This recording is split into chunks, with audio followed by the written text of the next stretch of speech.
But first, unity on the baseball field. Republicans and Democrats joined together to play their annual charity game one day after a gunman opened fire at a GOP team practice.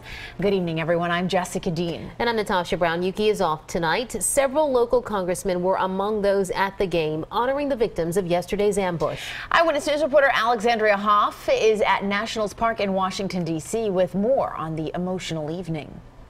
Now, the Democrats did come out on top, 11-2 for the Republicans, but it was clear early on that winning was not necessarily the goal here, but taking the field as Americans together.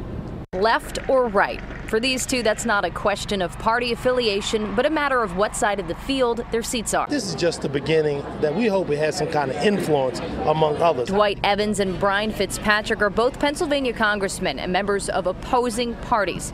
They chose seats next to each other for this year's congressional baseball game. The news started trickling in, and nobody really had the details. We didn't know who was involved or to what extent they're injured, and these are our friends. It's family, really. Fans poured into Nationals Park, many of them wearing LSU purple, a sign of support to Louisiana Representative Steve Scalise, who was injured along with 5 others when a shooter targeted the Republican team's Wednesday morning practice. Following a bipartisan prayer circle, injured Capitol Police Officer David Bailey threw out the first pitch.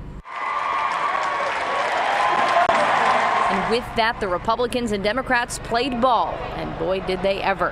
Here's Pennsylvania Rep. Ryan Costello stealing home for the Republicans in, of course, his Phillies uniform. It's a tradition that was founded by another Pennsylvania congressman and later a governor, John Tenner, in 1909.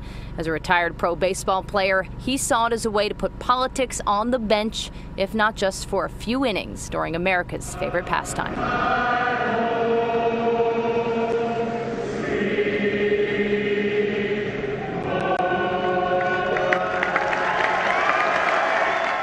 This game earned an extraordinary amount of support, over 20,000 tickets sold, raising over $1 million for local charities.